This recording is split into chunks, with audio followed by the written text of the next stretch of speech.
Bonjour, dans cette vidéo, je vais vous présenter comment configurer les access lists. Les access lists qui sont les access control lists, qui sont des listes qui permettent de définir des accès à certaines ressources sur le réseau.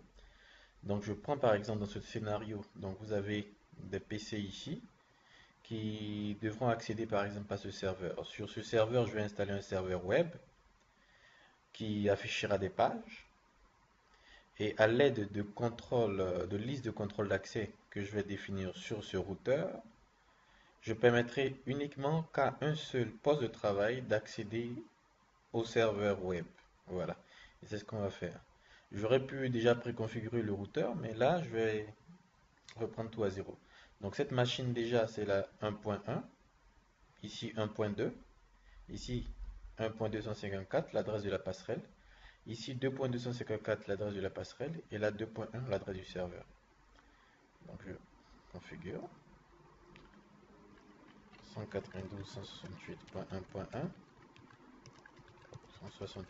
168.1.254.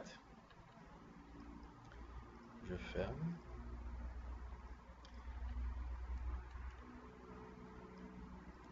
192.168.1.2, 192.168.1.254,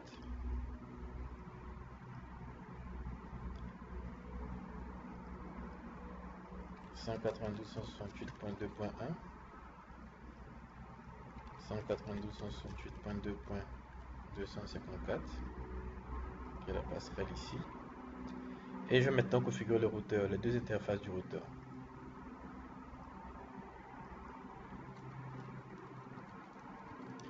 Configure terminal, interface Fastnet 0/0. Je vais mettre l'adresse 192.168.1.254, le masque 3 fois 255.0.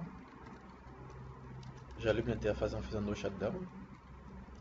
Je me connecte à l'interface FA0/1 et je configure également .2.254 3 fois 255.0, no shutdown. Donc les interfaces sont allumées. Je vais configurer le serveur ici, serveur web, donc serveur HTTP, qui est actif là-dessus. Et puis ici, je vais mettre bienvenue sur la page web de Prince. Là, je fais ça juste parce que j'ai certaines connaissances en HTML. Donc, je veux que ça s'affiche un peu plus gros. Donc, je mets H1, des balises H1. Et je ferme. Donc, je viens sur le navigateur ici, je tape 192.168.1.2.1, l'adresse du serveur web. Quelque chose devrait normalement s'afficher. Je relance, go. Encore rien.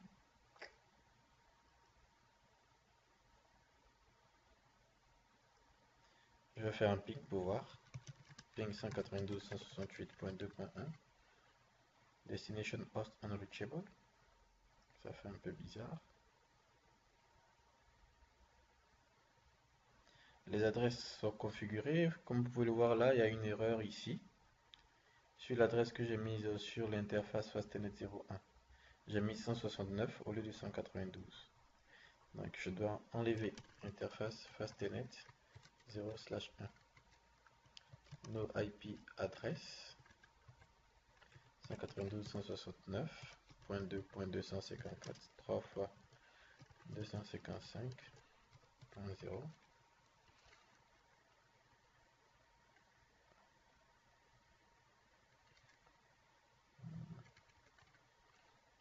Et je retape l'adresse. Voilà, je fais exit. Une fois que je fais ça, je retente un test de ping, ça devrait marcher. À 2.1. Oh, quickly, voilà, donc ça répond maintenant. Donc je vais essayer avec le navigateur d'afficher la page web. Voilà, bienvenue sur la page web de Prince. Donc cela s'affiche tant avec la première machine qu'avec la deuxième machine. Voilà, bienvenue sur la page web de Prince. Cependant, je vais demander à ce que le serveur, la machine PC1, donc la 1.2, n'arrive plus à accéder à cette ressource. Par contre, que le PC0 puisse accéder. Donc, on va définir les access lists sur le routeur. Pour définir les access lists, on en a de deux types, des access lists nommés, des access lists numérotés. Moi, je vais prendre des access lists ici numérotées. Et il y en a des étendues et des standards. Donc, les versions standards sont moins précises que les versions étendues, qui, elles, par contre, précisent le protocole qui peut être utilisé, le service et tout et tout. Donc, je vais utiliser une access list étendue ici. Donc, je vais faire access list. Je mets étendu, donc je prends 101. Voilà, IP access list étendu.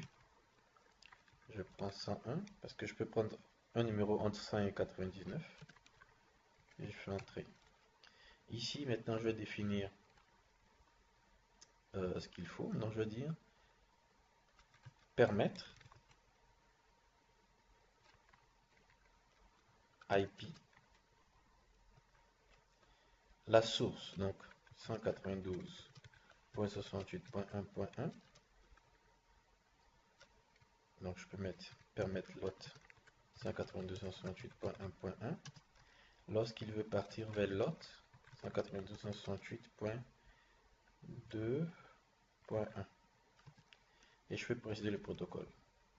Lorsque le protocole est le protocole HTTP qui fonctionne sur le port 80. Donc, je pourrais être avec point d'interrogation.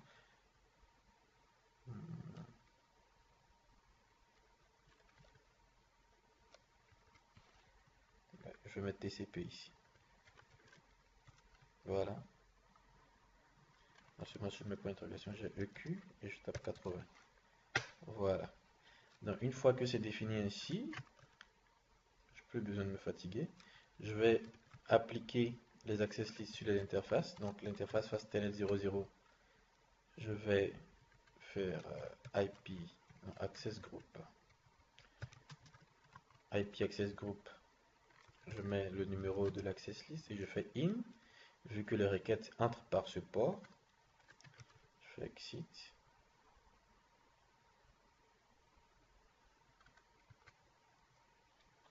Et puis je vais tenter d'accéder à la page web. Donc déjà, sur cette machine, ça devrait marcher.